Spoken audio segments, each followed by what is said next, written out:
Hey everybody, welcome back. I'm a day late on this stream. I was supposed to start yesterday. Oh, my Hacktoberfest shirt showed up in the mail too yesterday. It's okay. It's not too bad. You can't really see it. It's okay. Today I thought we might continue on with our movie app. I had so much fun with it last time that I kind of want to sort of finish it off a little bit. Um, So the main thing that I wanted to get done was this detail screen. So like when you load in this screen here, and tapping on one of these movies will send you across to the detail view. I also wanted to get these little cutouts in these tickets because I think that'd be interesting to try and achieve that with like a mask or something, right? Um, so let's try and start with that. So yeah, this is what we got so far. This is actually real data coming in. This is a first for us. And up here, we've got the ability to search for a movie. So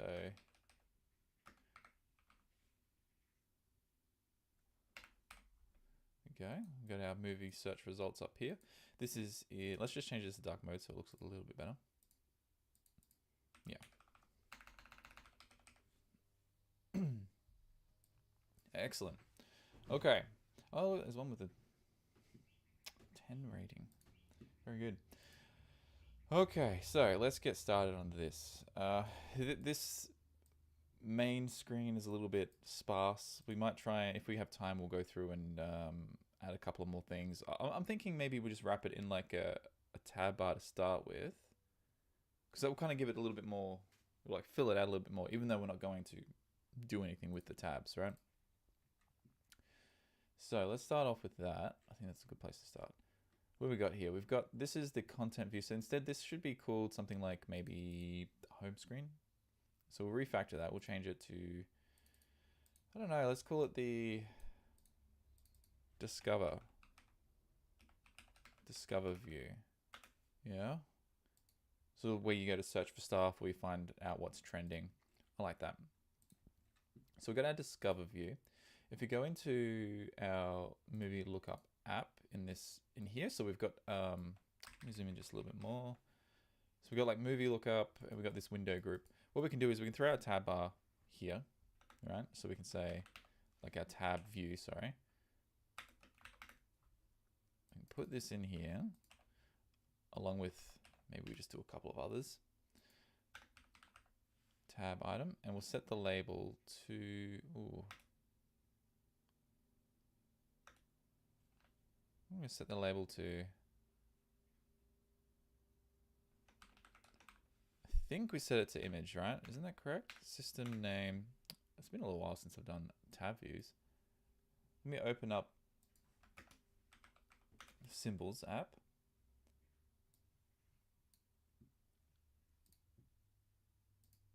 And we've got over here, we've got, it looks like there's a heart and there's like a bookmark symbol. I don't know what the other one is. What would it be? It would be like, I don't know, let's have a search for something like find. Let's maybe binoculars. It's kind of overused though, isn't it? What about? Oh, what if there is like a movie? Yeah, we'll go popcorn or something. It's kind of cool. Yeah, let's do popcorn.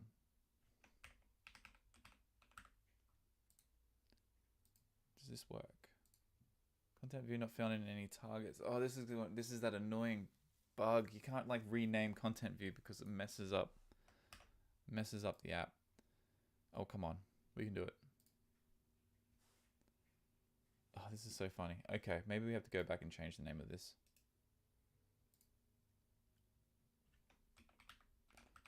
What's the bet that it doesn't fix it?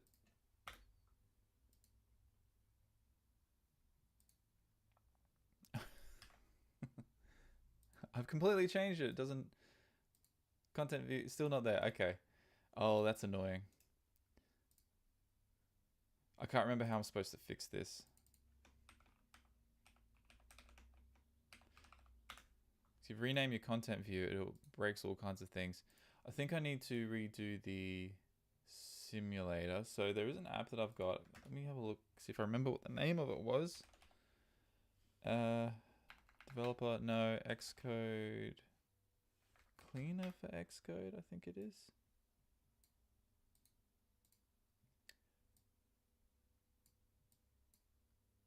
So drag this across here. This is called Cleaner for Xcode. Tends to be okay when it comes to like where you want to delete derived data and stuff. It's a nice quick way of doing that. And you're like, look at this, massive.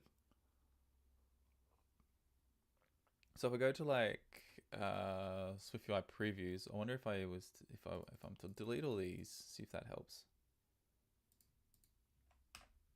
Do a build.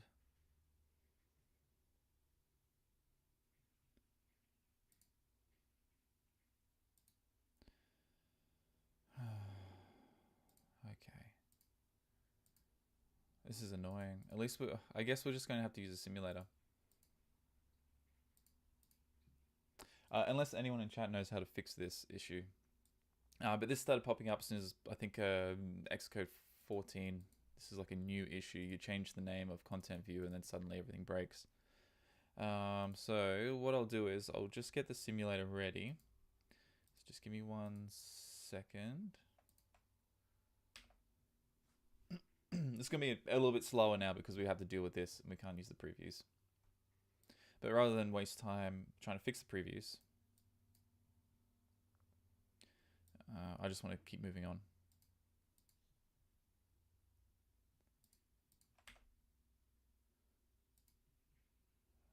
All right. Here we go. Here it is. And there's our little popcorn symbol there. And for the next couple, we'll just continue on. We'll just add some more tabs. They're all going to be the same, right? But because we haven't got any other screens yet. And then in here, we are going to have, I think it'll just be heart.fill. Yeah. And then the last one is like a bookmark.fill.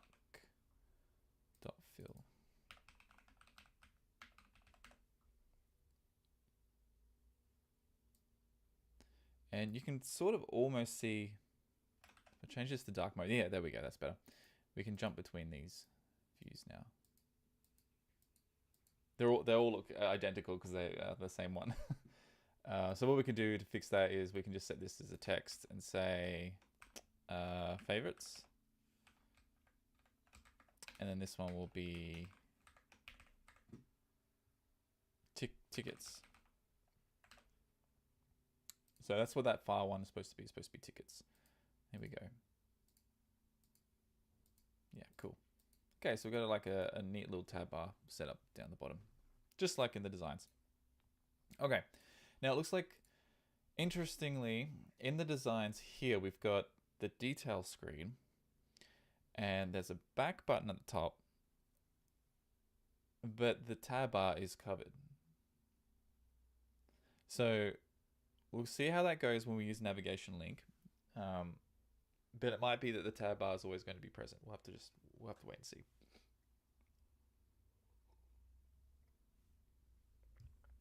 So jumping into the discover view, for one of these cards that are showing up like a trending card, we need to wrap this in a navigation link.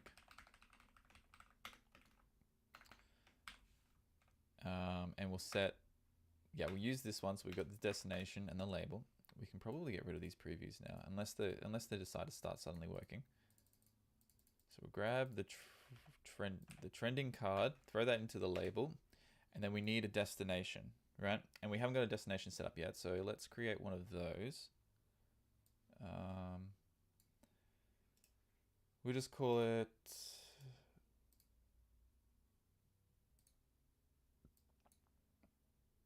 let's go with what is it? Movie detail view. I think that works.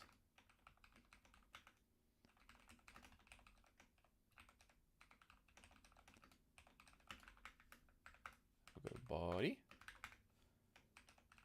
Put some text in there. And I think if we try and set up previews for this, we might even have the same problem, right?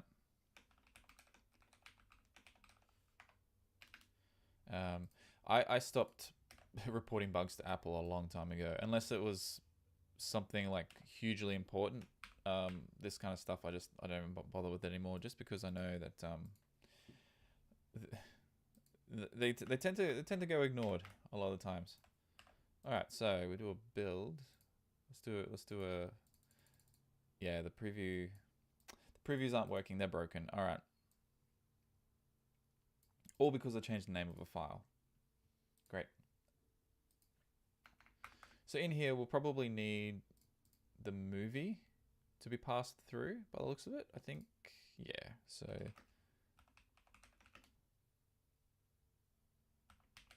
movie database model.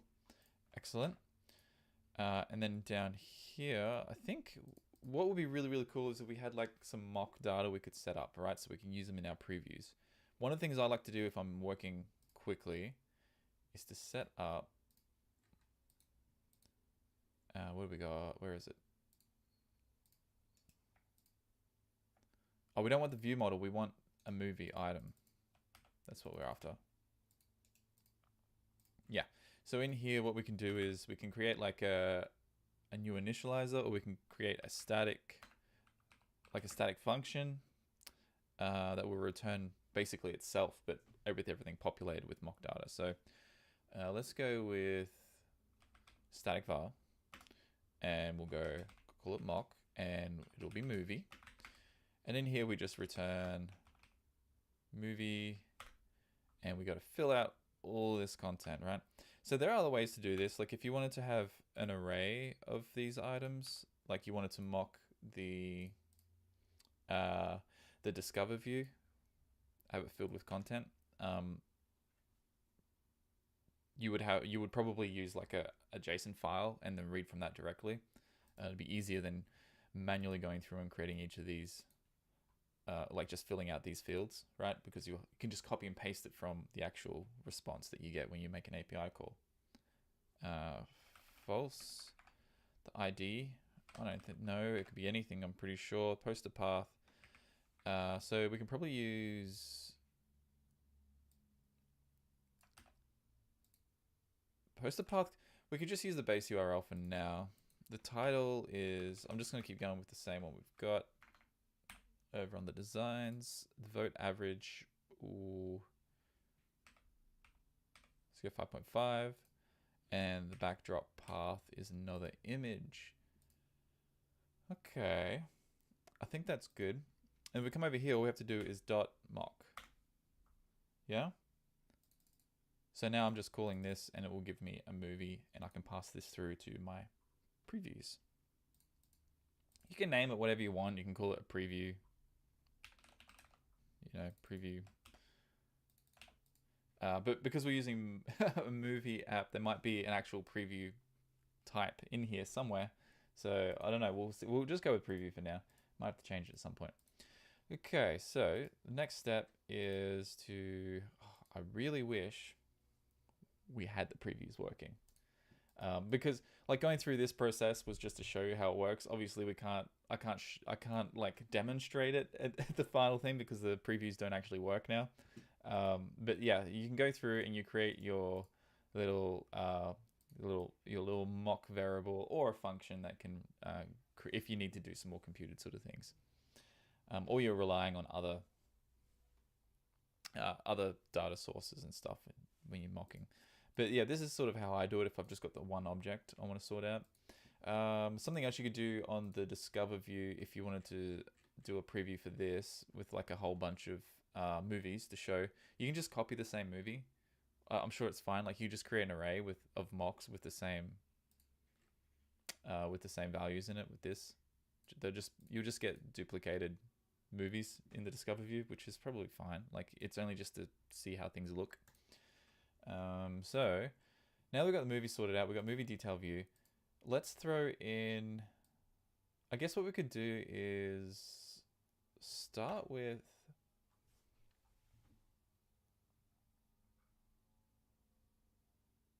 let's just see what happens when we throw this into the other view first. What sort of back button and all that sort of stuff we get. So let's have a look. We go to our Discover view, and I'll move this up here. And we're going to look for this spot, and we pass through the trending item, which is a movie. Now, one thing we haven't done yet is, oh, no, we do have a navigation stack. I was like, oh, wait, we haven't done that. I must have done that last stream. Let's just run and see how this goes. Excellent. If I tap on one of these, we go into our detail view. Okay, but yeah, like I said, we still got this tab bar at the bottom. Now, I don't know if we can hide that during a navigation, but I think what I want to do instead is like do a sheet, right? Instead of maybe, do we want to do a navigation, or do we want to do a slide up? What's interesting is I remember in UIKit, if you hit this button while you're like down into a navigation stack, it'll send the user back to the beginning. Doesn't do that in SwiftUI, it seems. There might be a flag to allow that to happen. All right, so we're going to, let's start populating this view, and then we'll work out what we want to do with navigation, right? If we want it to slide up from the bottom or have this sort of format. I think I'll do a little Google search when we get to it and see if we can hide the tab bar when the navigation, like if there's an easy modifier to do that. And the reason for that is because I want to show you how to customize these back buttons as well, because it's not something we have done yet. This is just the default, right? Or it'll have, if we set a title on the Discover view, it'll say Discover view there instead of back. So we want to get rid of that. We want it to be more in line with this back arrow here in the design, right? With no text next to it. So I'm going to see if we can achieve that today. I think I've got a fairly important meeting coming up in about an hour and a half or so I might have to jump off. But let's keep going. So we'll jump straight back into the movie detail view, and we're going to try and copy this design. And I've left links to the design files and the source code and everything in the description, right? So if you want to check that out, you can. I know we've got a scroll view, but we might start off with this actually might be the way to do it. I don't remember too well how to do the stretchy sort of header. But I think this is the way to achieve that. So if we have the Z stack, obviously we'll have the image here, right? Sort of sitting in the background, the image doesn't move. But then on top of the image, we would have a scroll view, right? With some sort of offset. I think.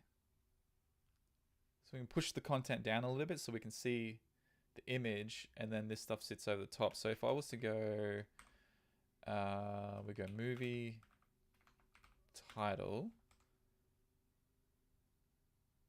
and then we go text, we go movie. Do we have a description? We don't have a description yet. Okay, so we need to go to the API to figure that out. Let's have a look. We've got images.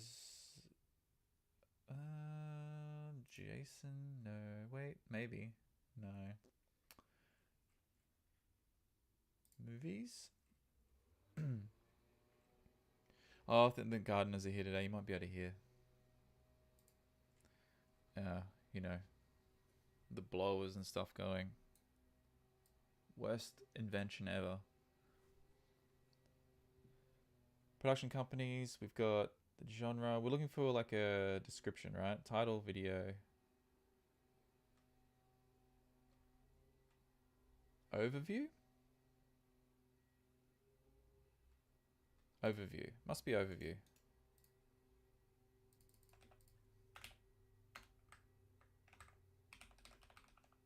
Let's try overview.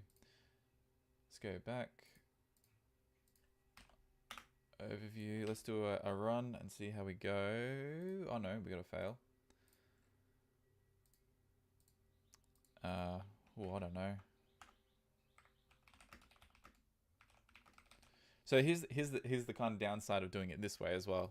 If you're not using a JSON file, because if you use a JSON file, you can just copy and paste all this information, like everything you get back from the API. You can just paste it in there. You don't have to worry about it again. And then you can just add new properties to your data items, right? But when you're doing like this sort of mocking here, every single time you make a change to it, you have to come back and then update the mocks as well. It's kind of annoying. Unless, of course, like the way you set it up is maybe you make it an optional instead of default value or something. Or override the init. Either way, you're gonna have to make some changes. So let's go back to here. Let's do a build. Let's see what we get. Jump into here. Oh yeah, so that works fine. The overview works fine. So we've got we have, what is that? Is that the one? Yeah, we have a ghost. After Kevin finds a ghost named Ernest haunting his new home. Excellent. So we've got this information.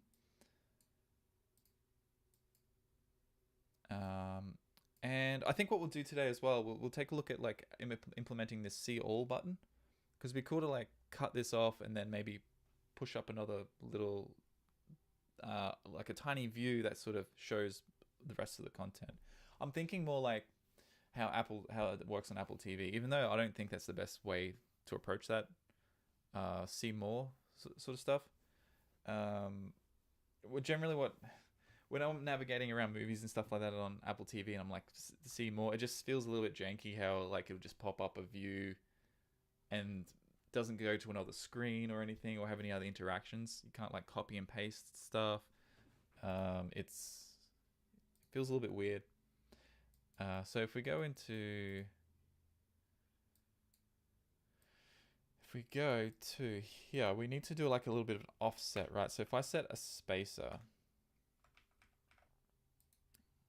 probably won't work. Space, and I say frame, and I set the height to let's say the image is going to be like 200, right? And we set the async image here, and we'll go movie, we'll go poster.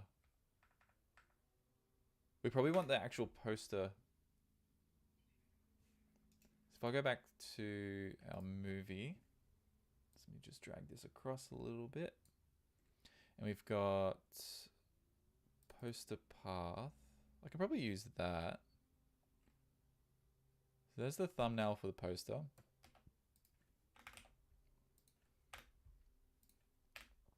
Let's set this up as just plain poster. And I think what we want to do is maybe like make it 300, so it's just a little bit larger. So we've got one for the backdrop. Which is like an image that doesn't have any text on it. I think it's just like could be like a still from the movie or something, right? Or some extra artwork that's been generated. The poster thumbnail and then the poster. So all of these here are backdrops. Yeah, these are all backdrops. I think what we can do is maybe change those as well and see what content we get. But I'd like this sort of style. This isn't a poster, right? This is sort of like the backdrop thing I'm talking about. I feel like it works a bit better, but it does seem like some of the images get cut off. We can probably shrink them down a bit and not have this overlay.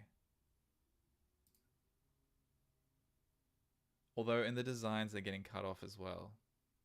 This will be one of those questions where like if I had a project manager, I'd approach them, or the designer, I'd approach them and say, hey, what do you want me to do? Do you want the images to sit behind the bottom bar that's selected? Do you want it to cover the content, or do you want it to squeeze the image down a bit, you know? That would be a question for the designer. So we got a 200 on this. If we set our image here, I think what we need to do is, let's see if we can get a frame. I haven't worked with async image with just passing in a URL, right? Usually I manipulate the image that comes through. Let's just take a look. So we've got our spacer working, right? That works fine. We've got everything has been pushed down. As for this image, we need to push that up. So I'm thinking we can throw in a VStack with a spacer under it. Jump into here. Yeah, that kind of works, right? This navigation, the navigation bar is kind of annoying me. If we set, the reason for this is because it's like, I'll show you now. We'll throw in a title and you'll see why it's behaving the way it is. Let's do the movie name.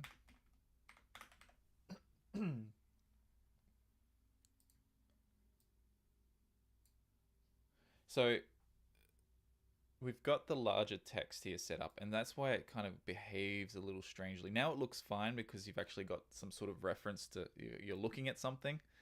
But generally when you present a new screen through a navigation link and you haven't set up the title of that view, it's going to have some odd behavior. If you've got like a scroll view in there, it'll just be, the bar at the top will just be appearing, disappearing, and it'll seem kind of arbitrary where it happens. As soon as you throw a title in there, you'll go, oh, that's why, because it's transitioning from a large title to a small one. So that space there is still there for the large title. It's just invisible, right? Because there's nothing set. So if we go back to removing it and do another run through, so it kind of pushes down. It's like making room for the large title there, which doesn't exist. It's a bit silly. Like it should be.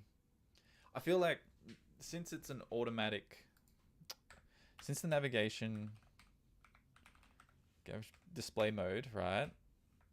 I think it's automatic out of the box. It should just, if it's automatic, it should detect that there's no title and then just do inline automatically. That's my feeling on it. Most of the time I just do inline because it's too much Apple if you've got the larger title. It's too Apple-like. Okay, so we do a run. We should get rid of that weirdness. Yeah, see that? There's no pushing, the image isn't getting pushed down or anything like that. It works out really, really well. Okay, so judging by this already, it looks like it's not quite what we want anyway. Let's set this to the poster. I'll give it another little run. Hang on a second. Yeah, we're going to have to do the backdrop, I think. It's too much stuff's going to get cut off otherwise. Yeah, so what we need to do here is just, make some changes to the image when it comes through.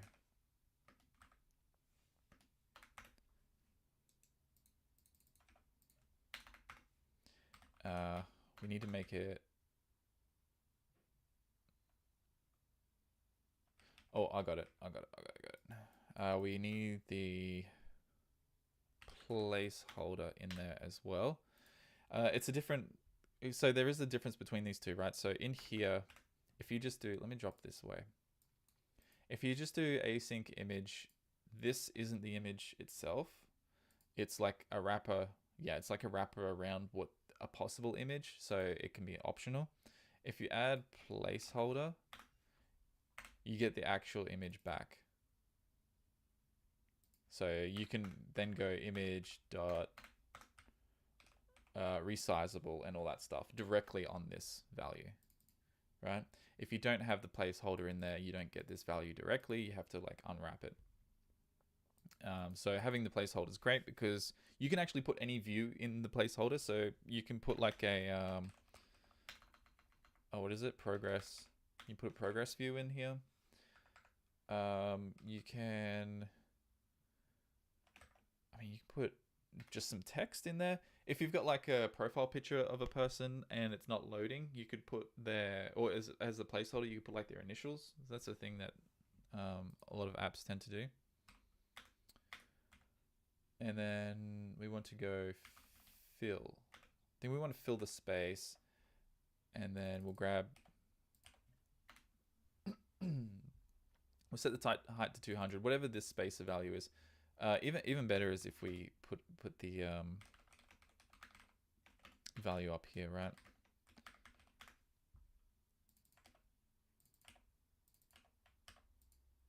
Is that going to work? Oh, it wants it to be. Oh.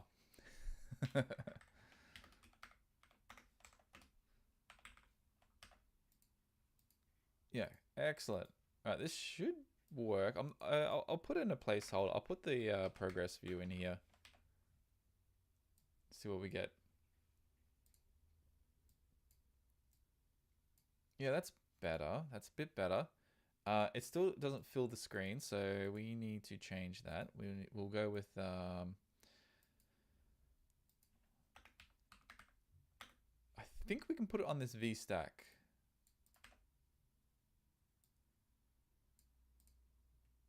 Okay, yeah, that works. And we need to hide the navigation. I have a feeling we're not going to use this navigation flow. I said before I wanted to show you how to do. I'll show you how to edit this back button, and then we might throw it out altogether. This whole navigation thing, because that bar appearing like that is just kind of annoying. We can make it invisible, but then our back button will disappear, and we'll have to add a new one on top. Let's see how we go. So to change the back button, you set up a toolbar, and then in here you set up a toolbar item. You want to do placement. You want to go to navigation bar leading, and then you put in your content, right? So this will be a button, and the label will be I think it's called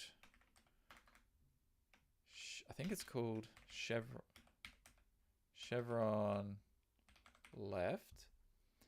And then if you just run this now, I'll show you what happens if you run it now, so that when it happens to you, you'll be like, oh, what? Bo was talking about this. So now we got two back buttons, right? Only one of them works. So what we need to do is remove the back button as well. So like what we've done here, navigation bar title display mode, we need to set navigation bar back button hidden. Yeah. So we set this. The back button's going to be gone, and we're putting our new own back button in here. Hang on, let me move this out of the way.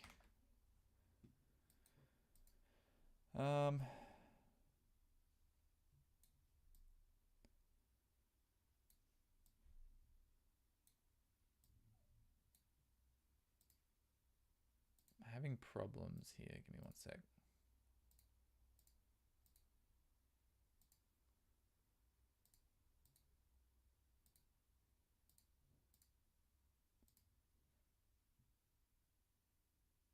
Yeah, this works better. Just wanted to get rid of some of those other apps.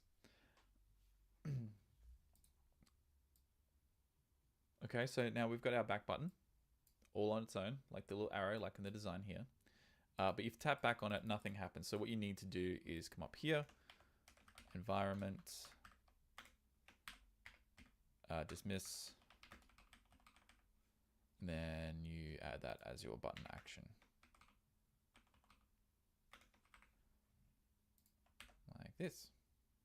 We'll run again, go into our movie, tap the back button. There we go. So we've kind of like replicated the way this looks. But like I said, we'll probably throw this out because I've got this background on the navigation bar, and I'm not sure how to hide that.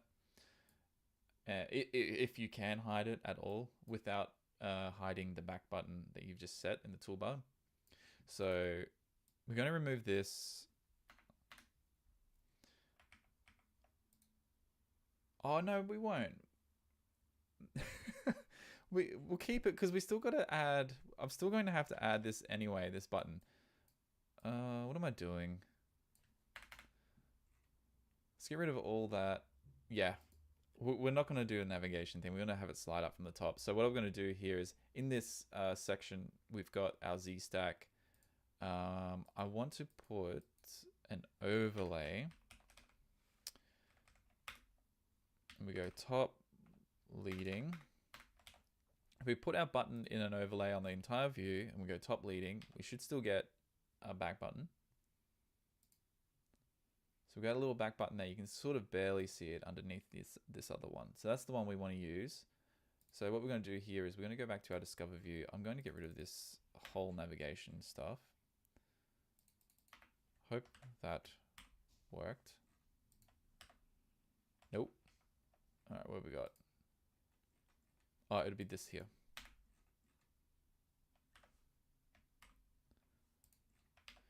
I think the reason why we got the navigation stack though is because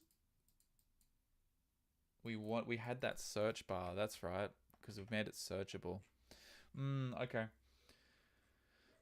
Let's keep it as is, and we'll do some more customization, right? So if we go into, yeah, let's just keep it as it is. It's just more work for us to do. So instead of, yeah, so I guess what we're going to do instead is just remove the navigation bar altogether.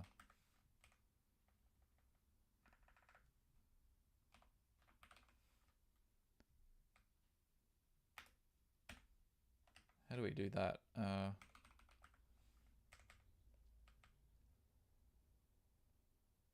Toolbar hidden, that's it.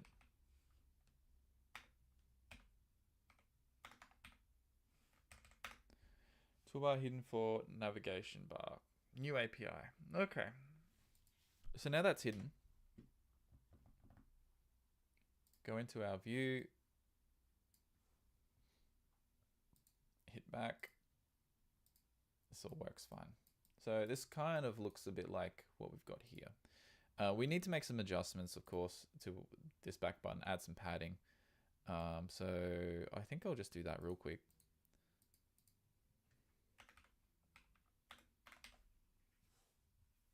Some more coffee.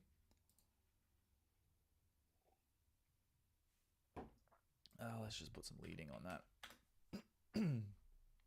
And then what we can do here is we can say image scale, and we can set this, I think we'll set this to large and see what happens. It kind of looks a little bit better. And I think we can also do things like set the font weight. I think this makes changes to how thick that, yeah, see, look how much larger that back button is now. That's a little bit too much. We've gone too far for that. So we'll just go with a bold. And then we'll move on. Yeah, that looks okay. We'll need to change the tint of the app itself eventually. Like this will need to be a white back button. And I think in order to see, this design here isn't perfect because you can already see at the top of the screen, it's very difficult to see the status bar, right? And so generally what we would probably want to do is have like maybe like a dark shadow here so that our back button doesn't get lost in like a white background. That's something to be mindful of. It definitely tests like this on heaps of different movies, right? So like we would open up this and we try and find one that's got like all, this one's fine because it's got like a dark background. We got anything with a white background? This one's fairly light. No, because the blue is very dark. Yeah, okay. If we had, there's other ways around this, right? You can set a blend mode on this that could change. Like if the background's really light, you can set a blend mode so that the button would be really dark. And then if the background's really dark, the back button can be really, really light. You can get away from having to worry about putting like a shadow and stuff in there. But for now, I think I'm happy with this. We're going to stick with what we've got. And if we get around to it later today, I'll try and do the whole stretchy header thing. But for now, let's just jump straight into finishing off the styling of this, right? So the image needs to have a clip shape, which is around a rectangle. We'll set the corner radius. I don't know what it is. If you're getting designs from an actual designer, you'll probably have this stuff in something like Zeppelin or Figma or something. And you'll be able to inspect the actual rounded corners and stuff of your images. So corner radius, we've got, let's go 15 and see how that looks. And then down here, we've got our text. So if I set the text to, font, I'm gonna go with title 2, but I'm going to make this pretty bold. Font weight heavy. And then underneath that, it looks like we've got some like genre tags. So this looks like this is going to be a H stack in here for the movie title, and then across from the side we've got the rating. So I'll put a spacer here, and then we'll put our little ratings here. I like to leave myself little notes throughout the code as I go. And then here we've got the tags. We've got, I guess we'll call them genre tags. And we'll do another H stack by the looks of it. Genre tags, and then next to them we've got running time, right?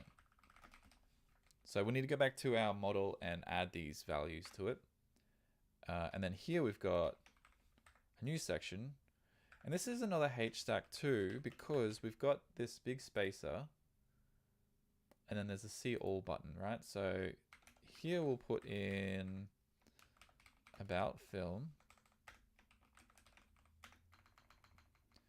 another spacer, and then we'll have a see all button. The text, we can get rid of that. We don't need that anymore. And then we've got the overview. And we'll set a limit on this to, I don't know, 2 lines. It looks like it's 2 lines in the design. So line limit set to 2. And it looks like the color is like secondary. I haven't got like a color picker onto this yet. I'm wondering if this is actually gray. It could be. I think the secondary color that Apple gives you is like a gray color, and then it's got a little bit of opacity. So my hope is that it will pull a little bit of color from the background. So it's like slightly purplish gray. The other thing we need to do is set a background on the entire view itself. And since we've got this Z stack, I think we can just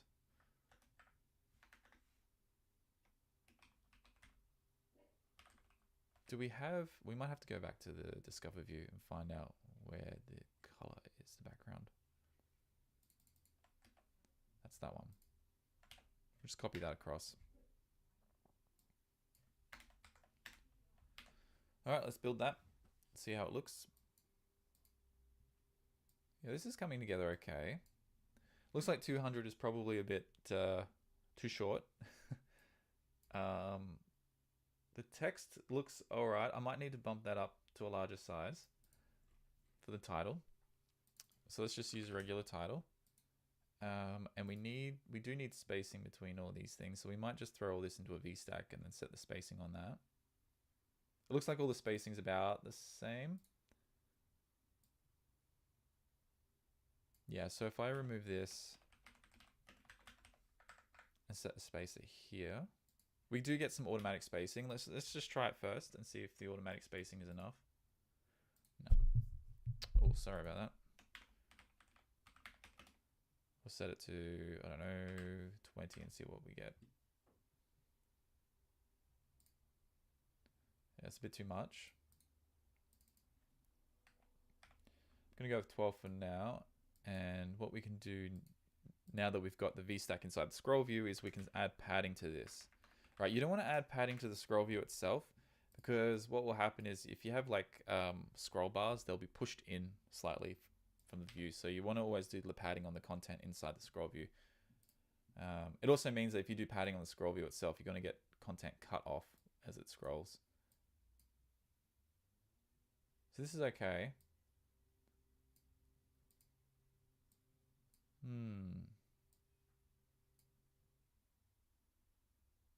Yeah, this is okay. This is fine. So the next thing is I think I want to change this value to maybe 400. Just double the height and see what happens. Oh, okay. This is a weird issue that can pop up sometimes. So the image is now expanding outside the screen, right? So, and we've got like this clip shape on it. What we need to do is set the size on, I think we need to also set a width. Yeah, so images have been always really tricky for me to get right. Let's say max height is header height, max width. Oh, we can put these inside a geometry reader, I guess.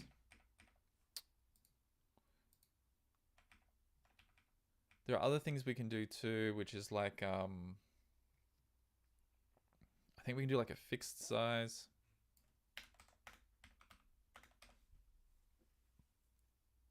It always tends to behave kind of randomly as well.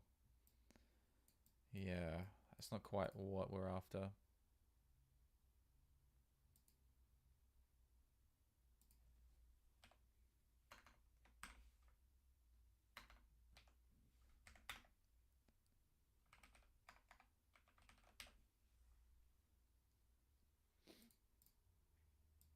Yeah, all right, let's do this properly then. I guess we're just going to have to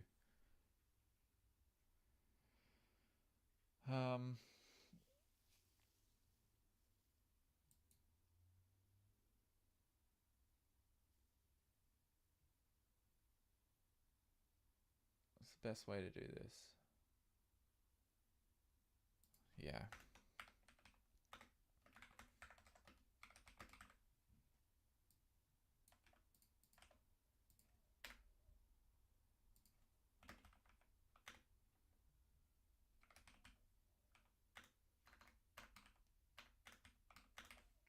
Is this going to work?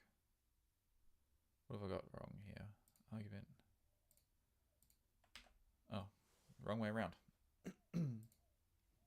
Oh, it's still doing it.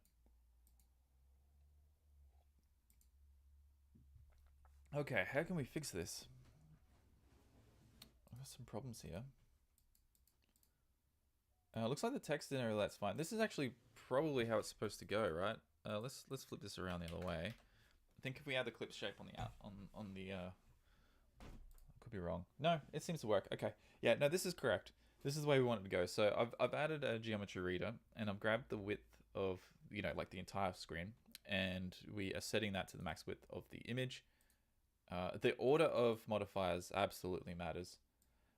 It seems like because we're using ignore safe area, the image is getting pushed up slightly, which messes with our header height offset.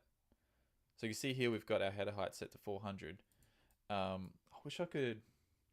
So the scroll view starts here somewhere, right? Where my mouse is. But the image 0 point starts up here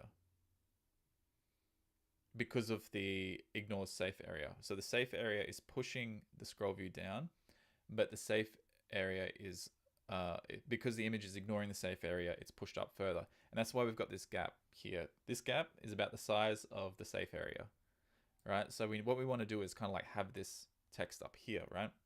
We don't want to have such a large gap. And so one thing we can do is we could like hard code the values differently, but we want to be flexible, right? Across all different device sizes. So I think I'm going to try and experiment with having the entire view ignoring the safe area and see what happens.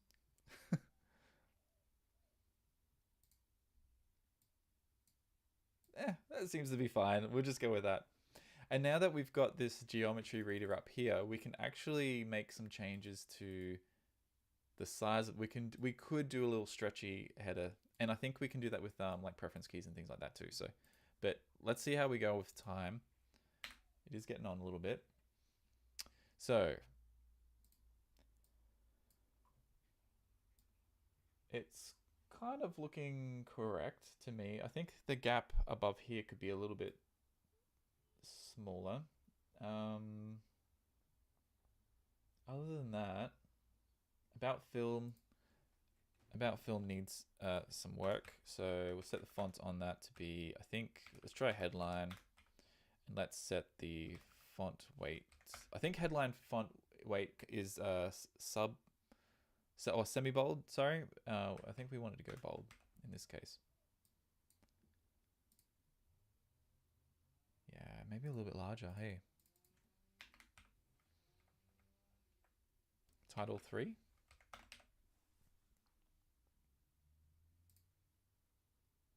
That works. It's good enough. It's not going to be perfect because I don't think this is San Francisco font, right? It's a completely different font. All right. So now that we got this, I think because of the crappy blurriness of these images, we might have to go back into our poster and our backdrop paths and stuff. We need to change this. So let's try and make these 400. See if they're slightly better quality. They're a little bit better quality. Let's go 500.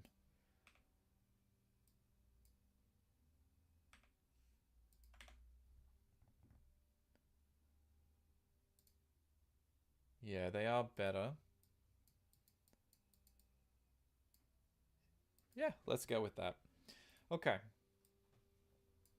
Jump into one of these movies, and then we need to fill out the rest of this. So we've got a cast and crew section, which I don't have in the movie data object yet. So we'll have to do that. Let's pop this open. Let's move this across. Where can we put this? It's kind of, I'm running out of room. All right, hang on a sec.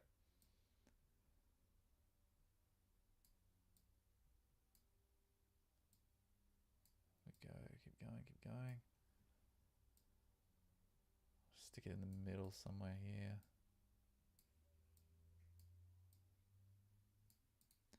I hope that works okay.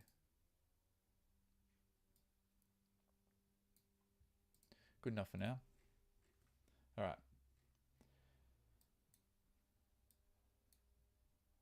Okay, cast and crew section. So we'll probably need to create some new views for this. I'll do it in this file, and then what we can do is we can move them into another one later when we clean up a bit. So we'll call this a cast and crew.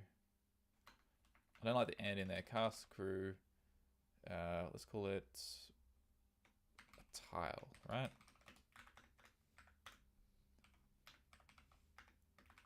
This is the bit that I wanted to do last time on the stream. I want to get the cast and crew section in there. So this is a VStack. I can barely make out what's going on there. It looks like it's just an image and some text underneath it, right? So what we can do is another async image. The URL we're going to have to wait for, and we haven't even got a type for these guys yet. So let's call it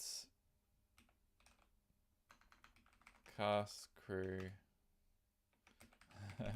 Cast crew. So this like I said, this type doesn't exist. So we'll have to come back and create this. Cast crew, and this will be the. Ooh, we probably should look at the API here. So we've got people. And in here, where are we? Birthday. Do we want to know their birthday? Known for ID name. Or is there an image?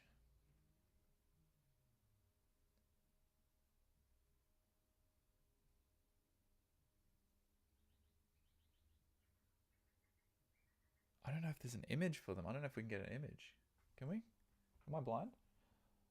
Birthday, known for, death day, ID name, also known as gender, biography, popularity, place of birth. No.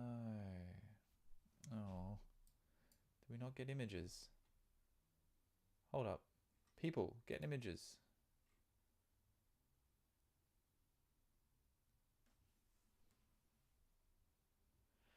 It looks like we have to call a different endpoint to get.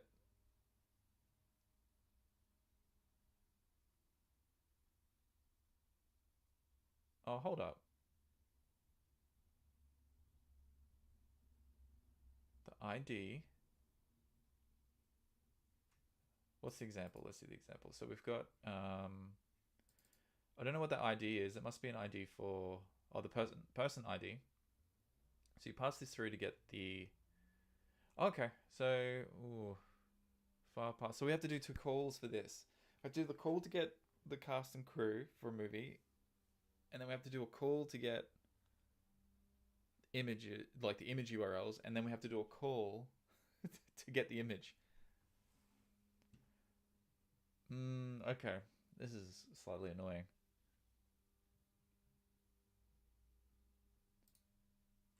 Tagged. Is that correct? So if I get movie credits, do we have an image on here? We've got a poster path. Oh, we got crew. Oh, hold up. Crew is an array.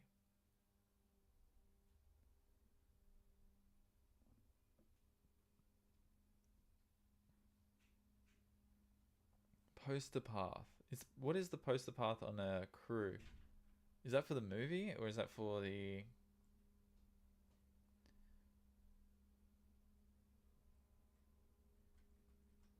We could try this one instead.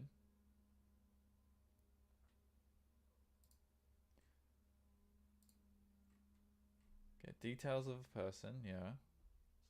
No image. Get combined credits. Is this like a group of...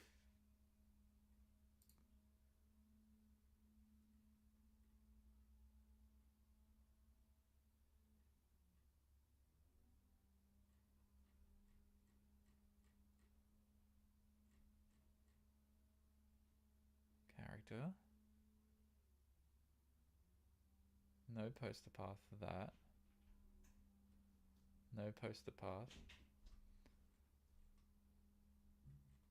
Hold up. So what we got here? We've got a person ID. We're looking it up. Yeah, it looks like the poster path on the people to do with the role of the movie that they were in.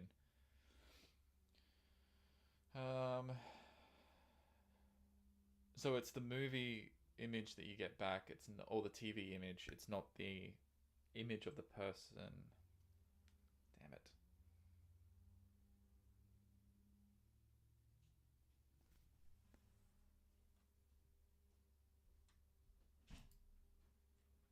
Okay.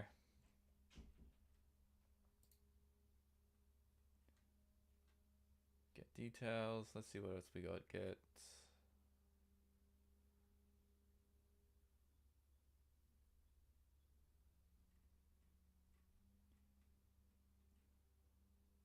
So we got the movie ID we can pass through. Maybe we need to do a new call for the details. So we got genres, companies, countries, spoken languages. It doesn't have a cast here either. Okay, so okay. So to get people, get movie credits, this is the call we'll need to make, I think, to get the credits for a movie. It's got cast there, which is an array. Interesting. Oh man, this is gonna be... All right, let's do it.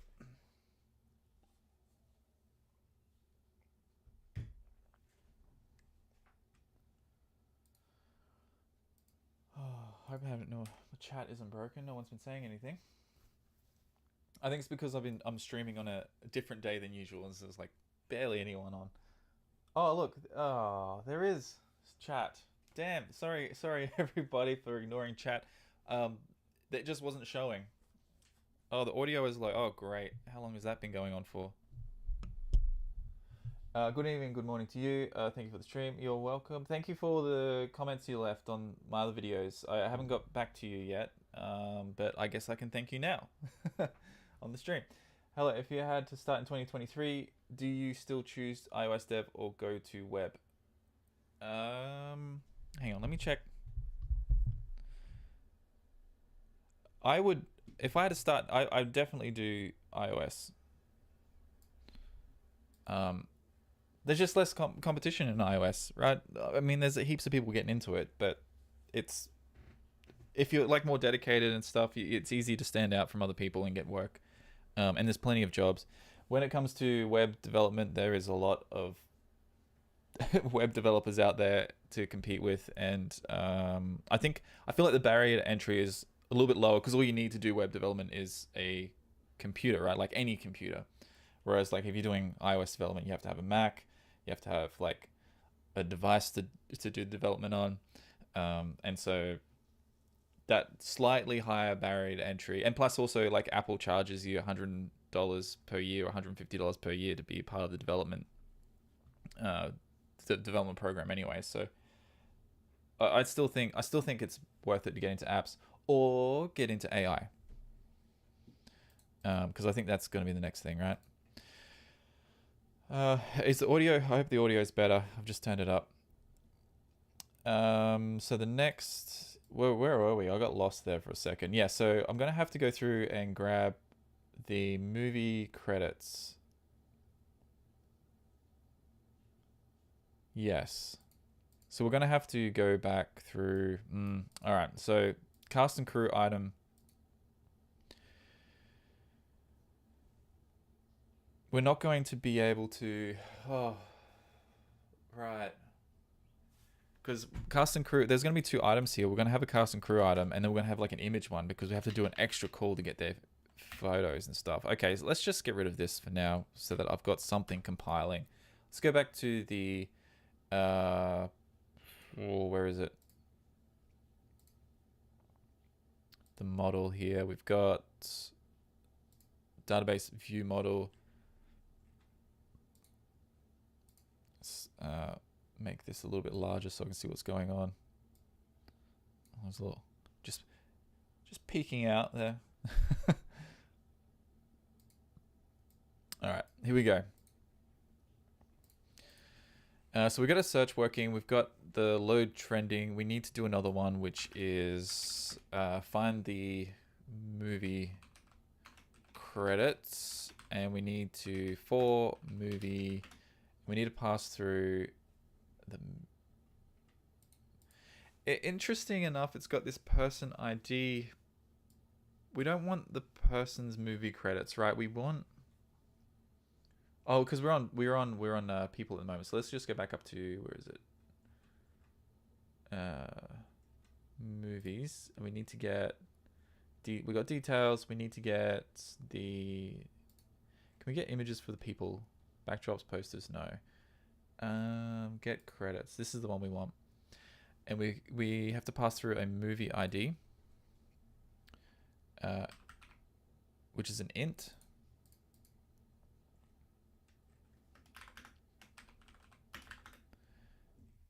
And then in here, we've got our ID that comes back, the cast object. So let's do that. We go movie credits. We'll make it decodable. And then we've got an ID, which is an int. And then we've got an object, which is, let's go cast. Let cast. Cast. That's good. These are all optional. Okay.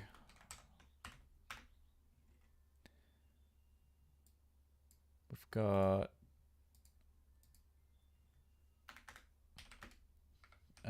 we don't care about gender or anything like that. We really just want the name of the person, which is also optional. Let's move this across.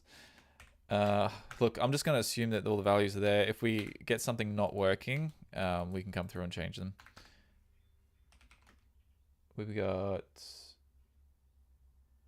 We probably need the cast.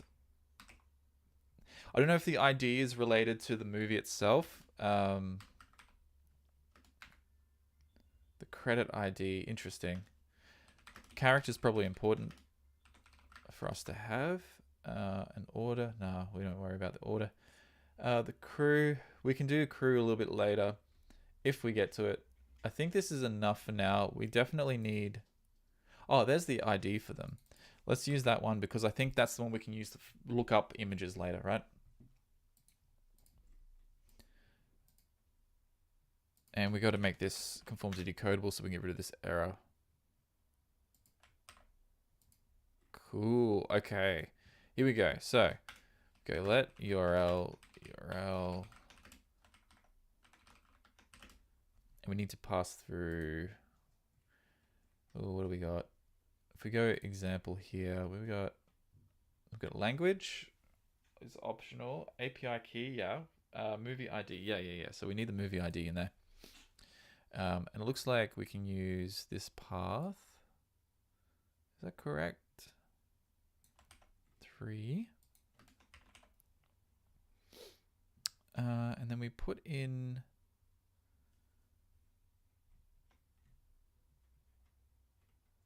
I want to see this working. Where do we see this?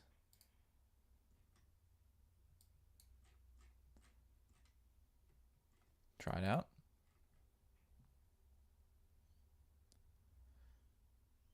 Movie. Okay, cool. So this is it here. Movie ID.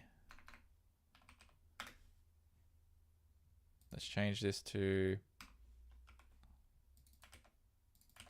ID, and then we've got / credits. Wait, is that yeah, it's a / right? I've heard people use them interchangeably because you can interpret it different ways, forward or backwards, right? That's the camera's opposite. That's / to me, and that's /, right? I don't know. Credits. Then we got the API key. Yeah. API key, and then we pass through our key here.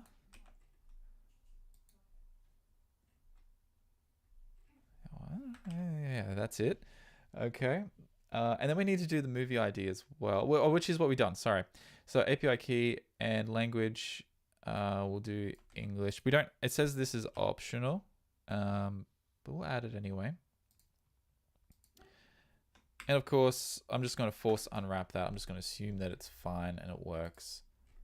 And then so in here, well, let's just copy what we've got up here, right? So we've got we only care about the data. I'm not handling any responses or errors or anything like that at the moment, right? So like you can see here, we've just got this catch. We just print out the error if we get one, and then we'll just go await URL session shared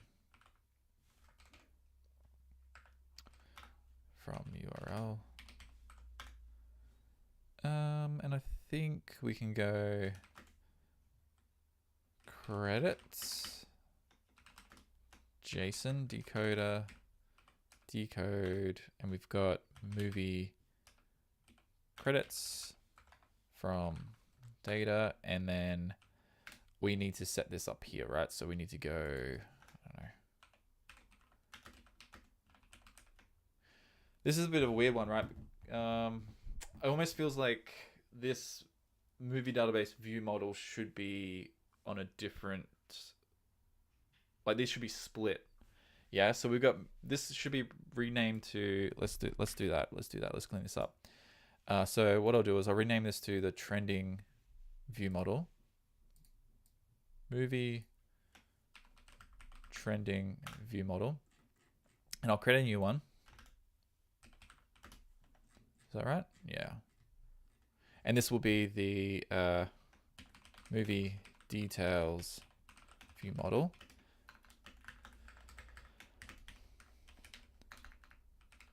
Observable object. And the reason why I'm doing this is because as soon as I came up here and was like, oh, let's add a published thing for the movie credits, it's like, well, this is showing a whole bunch of movies. This one's showing a whole bunch of movies. And then we got like a specific one here. And it's kind of a bit weird to have access to this value from the Discover or the trending page.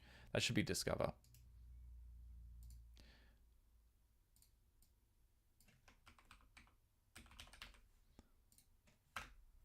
Yeah.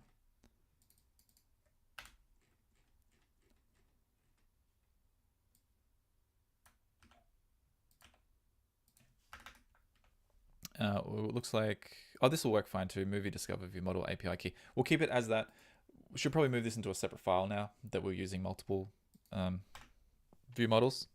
That's okay. App published, and we're going to set this to, this will be called details This will be credits. And we got movie credits. Is that right? That looks pretty good. And then we can go self dot credits equals credits. I think that's correct. What do we got here? What's wrong? Cannot find. What have I done?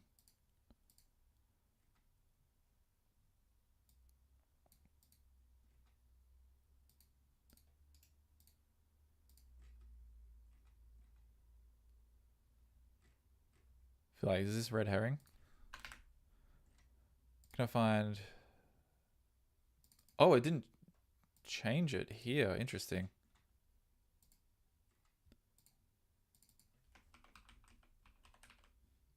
Movie discover view model. That's the one we want.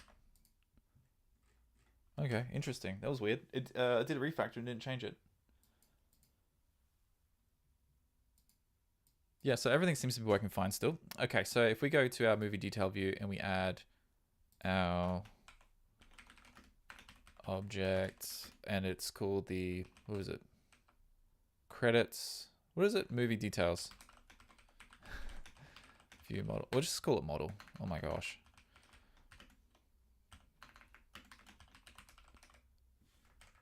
Details view model, and then on when this loads, we will we can also put the task. We can like add a task here, and then inside this we can get rid of this and just make this whole thing async. Right, so we can go async. We can come back here. We can say instead of on appear, we can go task. We can go model.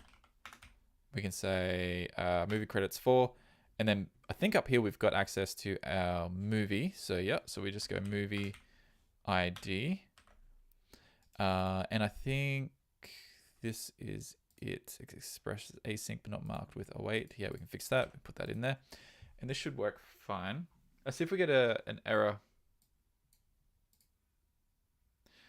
Pushing changes to background threads is not allowed. Make sure. Oh, okay. Yeah, I can fix that. But it looks like we didn't get any issues coming back from decoding. So I think I got all of those correct. So if we go back into our, whoops, here we go. Yeah, so we need to, this should be better. Yeah, we haven't got the issue now, so we made this main actor, so that means when these finish, they will run on the main thread, which is great. The other thing I wanted to show you as well, so let's get rid of that real quick. We jump into here, we get this problem. Here's a neat trick, right? Sometimes instead of showing you the line where this appears in your code, what it will do is it'll just take you straight to main, right? Like if it can happen, and usually when it takes you to the line, you go, okay, this is the one that needs to be run on the main thread. I'll wrap it in, I don't know, like main actor run or something like that, right? Or a dispatch queue. It's not the best. It's not how you're supposed to solve the issue, but it is one way of doing it. Sometimes it won't take you here. Sometimes it'll take you directly to the main app. It'll just like crash, and then this line here will be purple. To try and avoid that, you can go to your issues here, right click, and you can say create breakpoint. Yeah, and then it'll create a breakpoint, and that means the app will try and break on the actual line where the issue is occurring. Yep.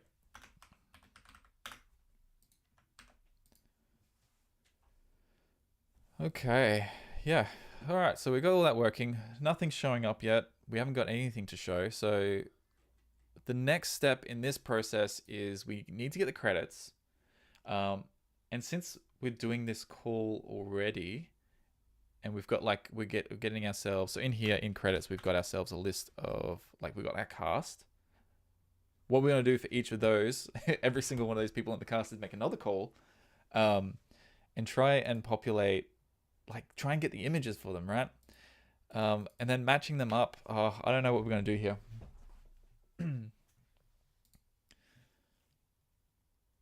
This is going to be tricky. Let's get the cast in there anyway so you can just see something happening. So even if it's just their names with no images, right? So we remove this. Let's put in a... Oh, this here will need to be... Let's call it cast. Let's call it cast because maybe when we do a crew one, it seems the database wants to keep them separate. So we'll just have cast.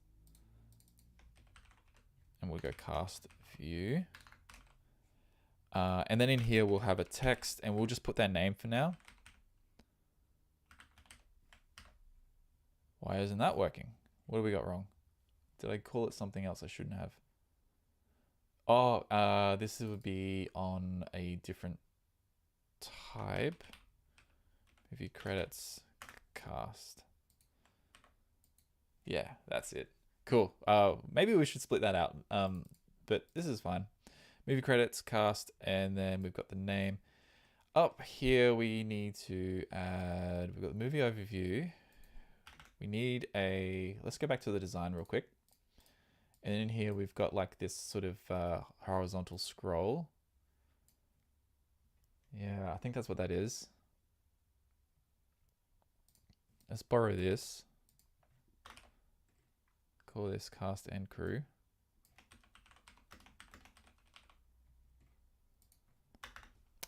And then we have a scroll view and the axis is horizontal. And then we don't know how many is going to be in here. So let's do like a lazy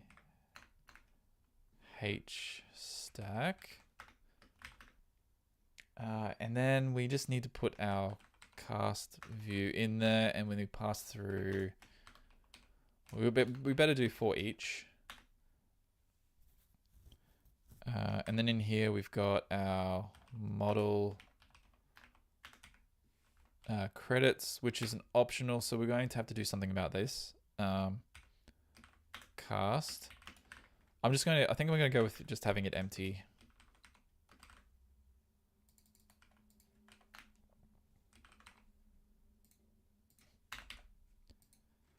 All right, what do we got? Referencing initializer conform to identifiable.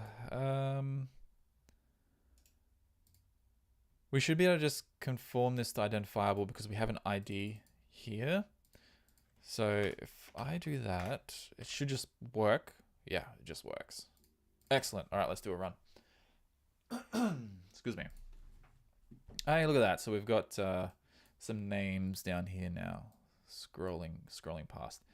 It looks like there is an order number in the... So let's use that because I would think... We probably want it ordered based on who is the most popular, you know, who's the biggest star in that movie. So if we go to, which one are we in now? We're in get images again. Okay, so if we go movies, get credits, definition, we say order. Example, schema, where's order? Down here, it is an integer. So if we go down to our cast, we can go order. Int. Let's sort them. Best place to sort them is probably here. But it's been wrapped. So we've got movie credits and then it's wrapped with the cast. Let's change that.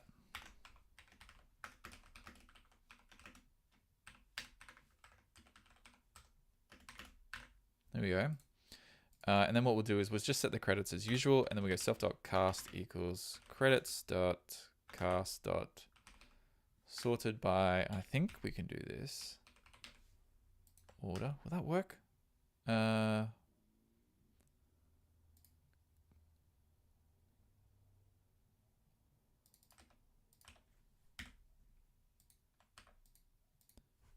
I've had this work sometimes, and then other times it doesn't.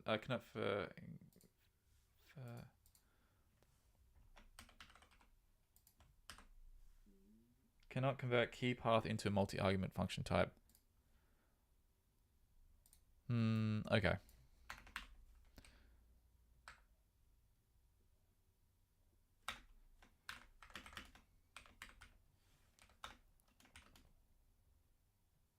No, this way. And then we'll get this, yeah, so let's jump in here, make sure nothing's broken. Cool. So here we got, see if this order changes at all. It might not. It'll probably come through. My guess is it'll come through in order anyway, right? Order 0, 1, 2, 3. Yeah, it's going to come through in order anyway. It doesn't, I don't think it matters. That's in the example, but let's just go with this anyway. So we'll go with sorted cast, and then we'll use this value directly, right? So we need to go back to here, to our movie detail view, and we've got this. So what we can do is go model.cast, and then we don't need to worry about filling it with an empty array. Generally, you would have like a, I don't know, if like you want to unwrap and make sure that the array is not empty before you try and do this for each loop. And then that way you can display something else while it's loading. But it's loading in 3D quickly, so it's fine. So this looks pretty good. We'll get rid of that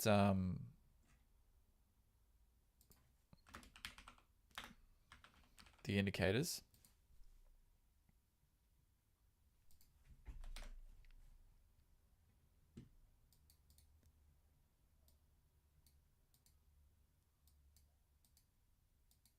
I'm pretty happy with that.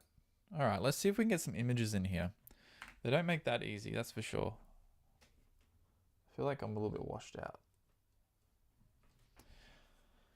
Oh, no more coffee left.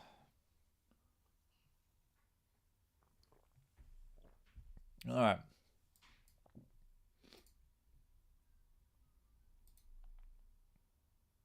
Yeah. Okay. Images. So we now have access to people. So we've got their ID. So we need to do another call to get an image. Tagged images, get images.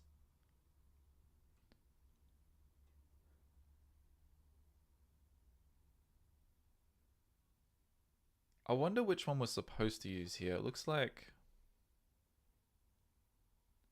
you can't even pass through a parameter for the size of the image, because we only want little ones. But look at this; these are all different.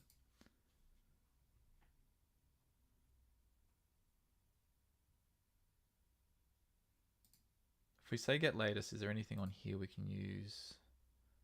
No images.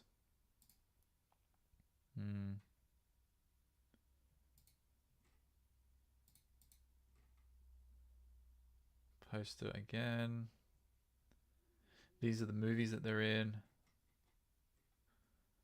Okay. Yeah, it looks like we're going to be stuck with that. Get movie credits. Yeah, we're going to be definitely going to be stuck with this. Can we get details on a person? That's what we had before. Yeah, there was nothing in there. Okay. Oh, all right. I don't think there's anywhere else we can look for this, is there? So we've got like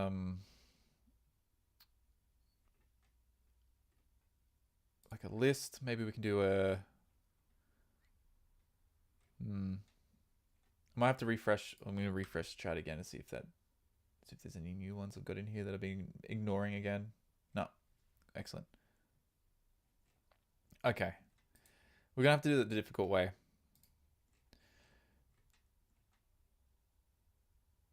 Images. All right. So we've got our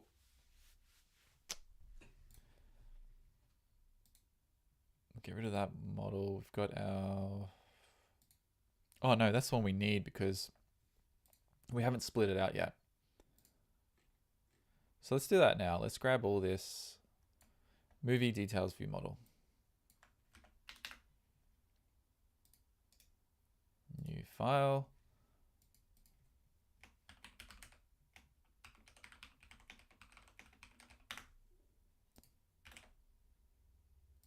SwiftUI in here? Oh, it'll work fine. Movie credits. All right, so a new one in here, and we'll call this the cast images. It's called, they've got profiles here. Like cast images, image.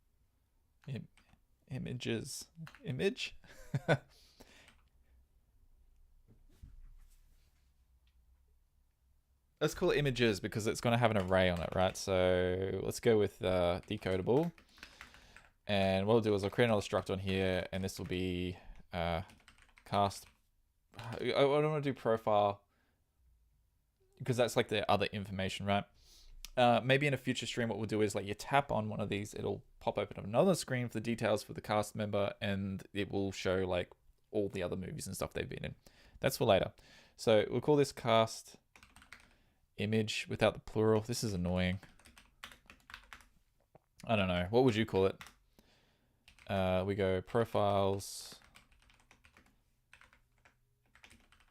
cast image. They've even got votes and stuff on there. I feel like this is the wrong API to be using, but it's probably okay. Do we need aspect ratio? We could probably use that.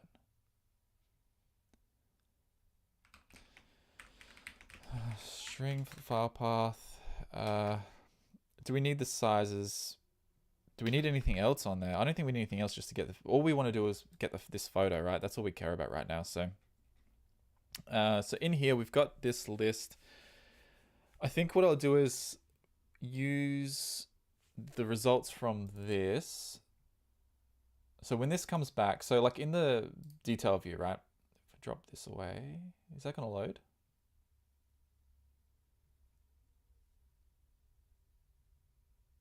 If that loads. No. Okay. Still broken. In this task, we do this await. If we put another one underneath here where we load the extra cast information, they should just be one after the other, right? So like, well, by the time when we get to this next one, we'll already have the IDs ready to go, so we can do a search on them. So if I was to go like await model, and instead of movie credits, we would go, let's say load cast images. We don't need to pass anything through because we should already have access. Like this array should already be full. Should already have content in there, right? These do run in sequence. Yeah, one after the other. So this one will run after this one's finished, and hopefully by that point we'll have, I don't know, let's test it out. We'll find out together, right? Maybe they'll run at the same time. I don't know. I'm pretty sure they run one after each other. So in here for each, we are going to have to, this is going to be tricky. I feel like I'm doing this the wrong way, right? Like, you shouldn't have to load them individually for every cast member. It would be really, really nice if it was on the get details. There was like a URL on this to get the image.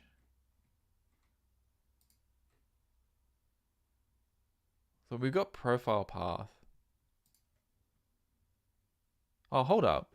That's the one. That's exactly the one we wanted. Ooh, what?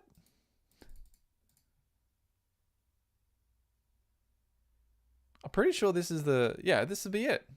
Oh, no way. Okay, okay. This changes everything. Okay, this will be fine. Should be okay.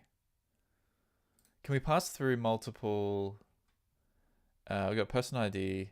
No, you can only still do one, but at least we get more information on them, right? So we get their names and stuff. Okay. As they come through, one after the other, we can update the array. We just like insert new objects, right? And then the UI should update. Okay. It's 9:30. I've got about another half hour before I got to finish up. So let's just keep going. So we've got our cast images. Let's call this cast profile. And then in here, we've got Yeah, it looks like we don't get an array back or anything like that. So we just get a single object. Let's drop this away for now. Fix this up. Oh, wow. They even got their names in different languages. That's so cool.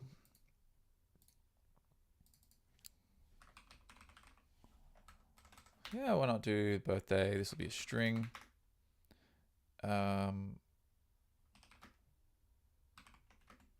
This is an int. I wonder who's number one. Whose ID is number one? We should find that out. Who's like the first one added to the database? That's pretty low number, isn't it? Right? Like 287 out of all the actors in the world. That's pretty low number. I want to see who number one is. I'll hard code it and then we'll see what we get back. Okay. Remind me in chat if I forget.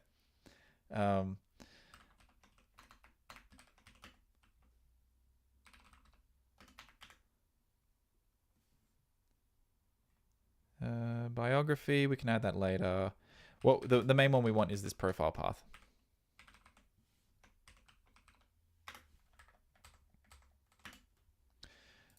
And using this profile path, we'll put like what we did before on the other model here. Where we got?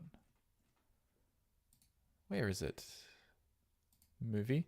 See how we got these? Like we've got the path here, and then we've just added this prefix to it so that we can actually fill out the base URL. We'll do that over here too, so that we don't need to mess with this in the UI, right? We'll have like a photo or something, photo URL.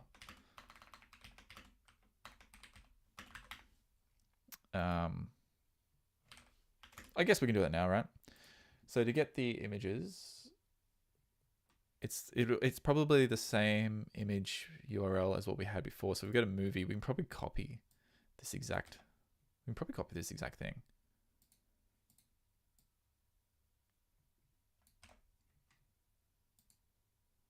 Probably not 500. I don't know, 200. And instead of poster path, we'll have profile path. And I think optional. We haven't made some. This is where it's going to be tricky because some people won't have one. Like if you're a new actor, you probably haven't got all your information in the database. You probably definitely haven't got, like if you've ever like scrolled through IMDb, there's actors without profile pictures. Same as on Apple TV, like you see the cast of Amazon even, right? The potential for this being nil is pretty high, I would say. Okay, and they got the IMDb ID here too, so we could use this to look them up later. Oh, this is number 93. That's pretty low as well. We're gonna find out who number one is. Okay, so they got the cast profile. So what we need to do now is,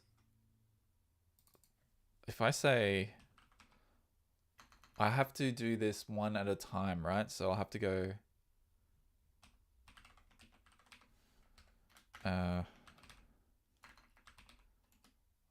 For member in cast.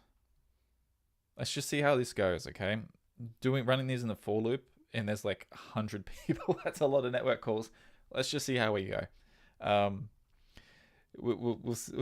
do my best with this.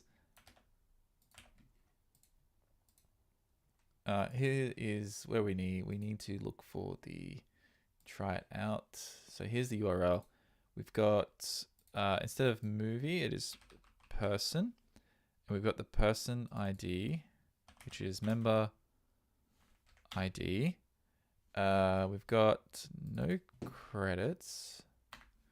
We've got the API key, language US. I think that's right. What have we got over here? What's wrong? Who's complaining? Load cast. Yep, that's fine. Ooh, okay. We need to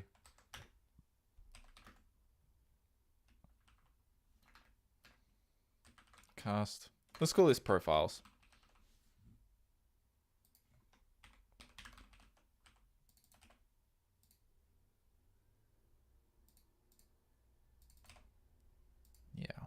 that works. Profiles will be an empty array of cast profiles.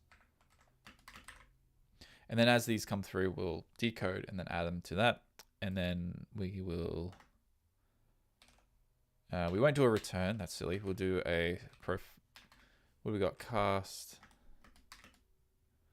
Oh, we need one of these up here too.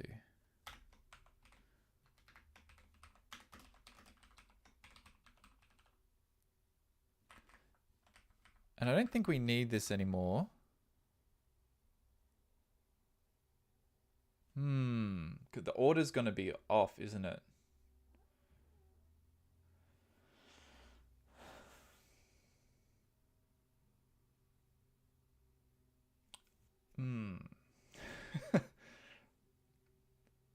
I have an idea. I could set this up as a dictionary, and then we can keep the order of the cast, and then when we go to load the images,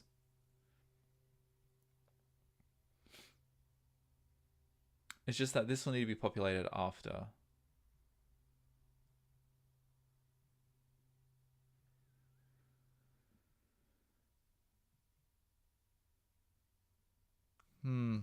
Give me one sec. Let me have a think about this one.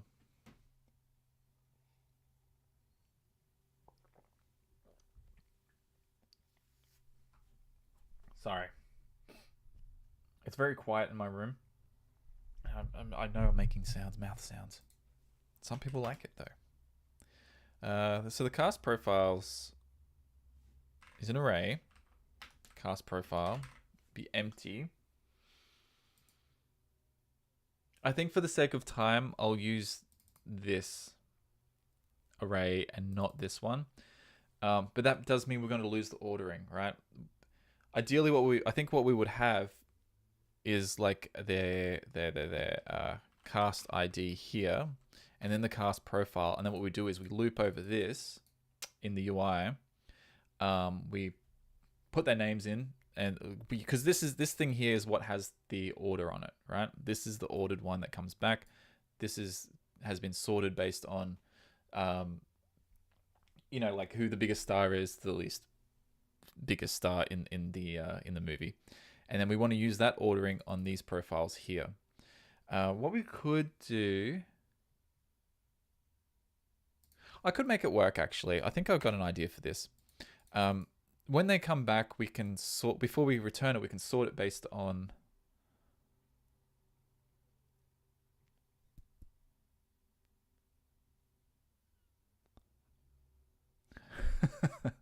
we could make this work.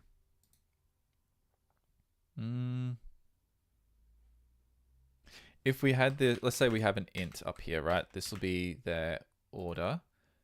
And then we add it to based on, because we on this okay, yeah, this will work. Is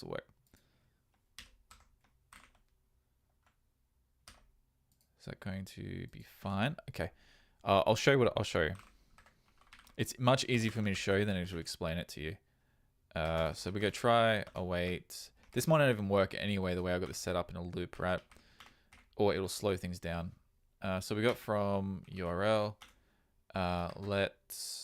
we need to decode them. So let a profile JSON decoder decode a, what is it? Cast profile from the data.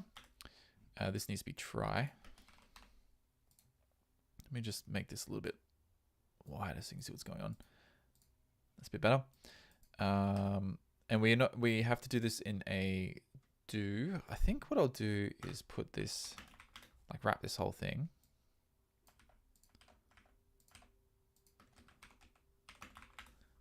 Copy this. Excellent. And this is incorrect. This needs to be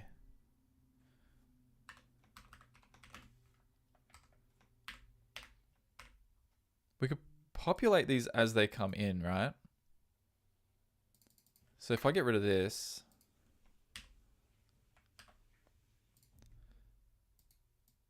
Then we do an insert here. Yeah, this could work. This could work. So once the profile is being decoded, what we can do is we can say cast profiles. And then we go member dot order equals profile, right? This should work. And then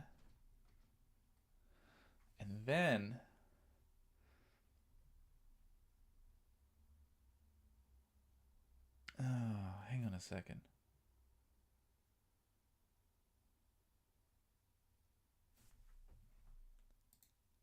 We could do a sort.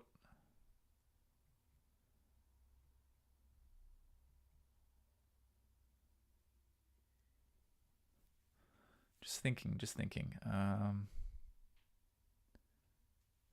We can also put the order value on this and then change that. Once we've done the decode, we can update the struct with the order on it. The other thing we can do is I guess we could use that ID. Put that ID there and then look them up that way in the UI. But this is coming back after we've already loaded the initial. Because it's a dictionary, it's not going to be in an order. Oh, what can we do? I'm torn between like a bunch of different ways of solving this problem, right? I don't know what's going to be best.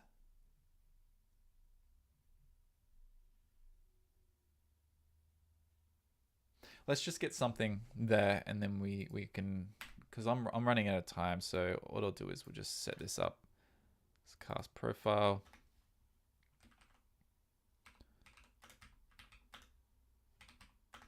Append the profile. So now if we go to our movie detail view, instead of using this value, we need to go cast profile. Cast, I think they got a name. I think it's name. And up here, we need to change this to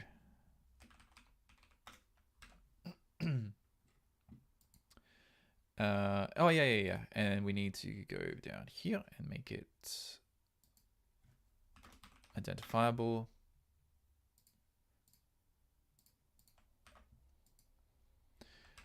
Oh man, let's see how we go.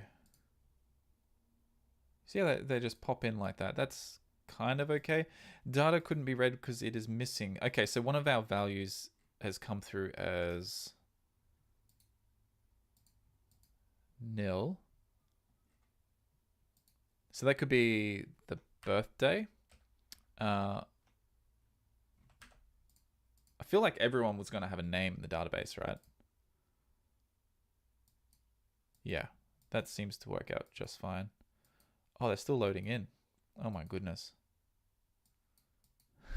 There's so many. Okay. This is going to be hard on the API, I think. We'll need to like restrict like, you know, the top 10 cast members or something. Let's just go with this. And now that we've got this information through, we can use it to put some images in there. Freaking finally. All right, so what we got? We have rounded little rectangle things. Let's go with that. So the async image, we go cast dot photo URL. I don't care about scale. We go image resizable. I'm gonna go fill, and then we're gonna go frame. And wait, are they square? Oh, they're kind of like a little bit taller than they are.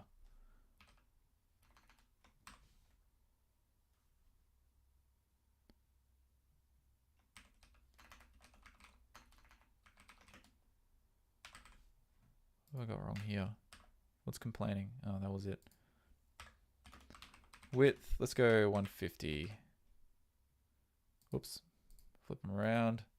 Placeholder. Oh yeah, let's add a placeholder. Let's go progress view. We might need to wrap that in like a rectangle shape as well, which makes it the same size. Yeah, so we've got this weird issue where it's not pushing up because the images are not getting clipped. So that's okay. I think if we go back to the designs, just peek that for a second, the rounded corner almost looks the same as the one we have up here. So we could just like borrow that.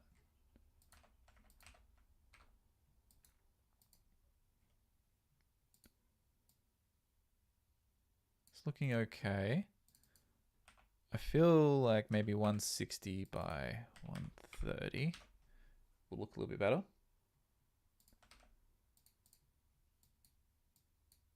Yeah, okay.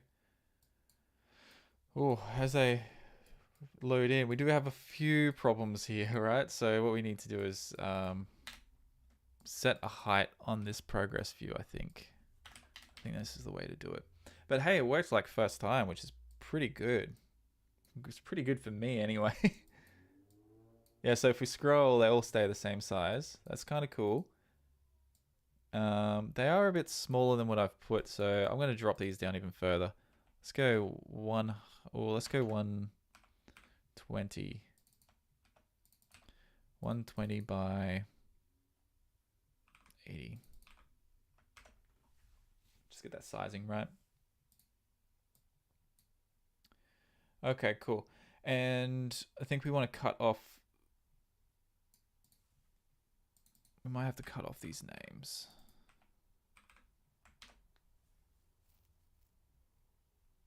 I remember it when I was building my app, Summoning Stone. I was having issues with because what I wanted to do was limit the size of, like, if you got like an image and then text underneath it, I couldn't work out how to squash the text to be the exact same size as the image.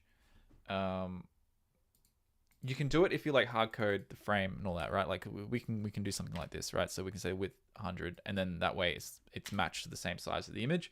But in my app, I wanted it so that because all my icons were like in a grid and it had a bit of text underneath, I wanted them to be kind of flexible so that they could resize to fit the grid. So like if you were in portrait mode, maybe you only get 4 tiles across. If you're landscape, you get like 6 tiles across. Or maybe you only get 4, but you want them to sort of like stretch and just sort of resize so that they fill the grid correctly. So when you do grids and stuff like that in SwiftUI, you can set a minimum size and a maximum size. That doesn't work when you've got text in there. The text will always try and take up as much space as it possibly can. And so while I was like clipping the images, the text was running over and it wasn't working out. It's frustrating. I still didn't really solve it. I just threw out the idea completely. So yeah, here we go. So this is working quite well. I like this. See how we got some of these ones that are pushed up, pushed down. If we set the line limit, we should be okay. Yeah, that works much better. This is pretty good. I'm quite happy with this layout now. I'll move it up so you can see it. Obviously, like tapping on them doesn't do anything, and we've still got to go through and add like a see more button so we can, we'll have like the top 10 or something, and then we tap see more. Maybe it has a grid of all the people that are in that movie. And then we've got about film. So this is all cut off as well. We need to be able to have see more. And what I want that to do is make that section bigger. So what I was talking about before was like the Apple TV app. You go see more and then it just pops up a new screen, which is like extra text. I don't like that. I think it should expand, what's already there. And you can read more without going to another screen. There's some other things we need to do too. Like when you scroll up, you kind of don't want like the text to just cover that image, unless we had like a nice sort of dark shadow behind this that maybe appears as you scroll. We can probably try that out on the next stream. Let me just do a refresh again on the chat to see if it's still broken or anything new's come through.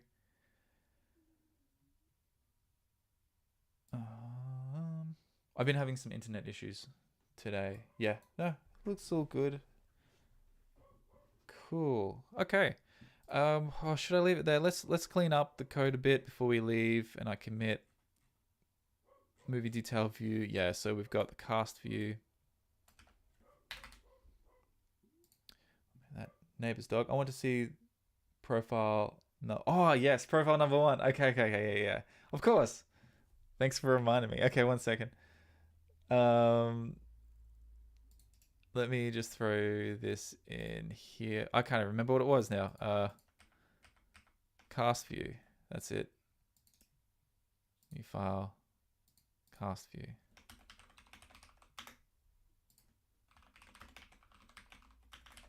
All right. So to do this, we'll just where are we going? Here, and we'll pass through. We've got for each member in cast. Ooh. Here's the member ID. Let's just put a 1 and see what happens. Who do we get? George Lucas is number 1.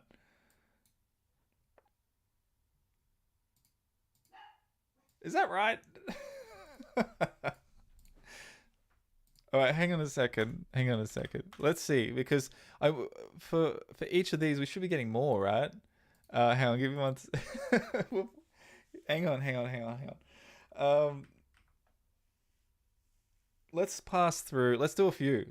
Let's rank them. I think they should all come back in order, right? Yeah. So let's rank them. So if we go 4, let's do the top 10 or something. 4. Oh wait. ID in. Is that correct? Yeah, ID, and then we go ID. Okay, let's see who we get.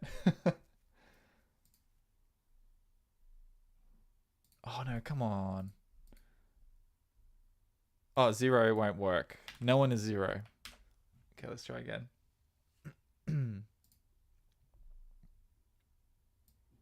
Really? So it's just Star Wars, I guess. Really?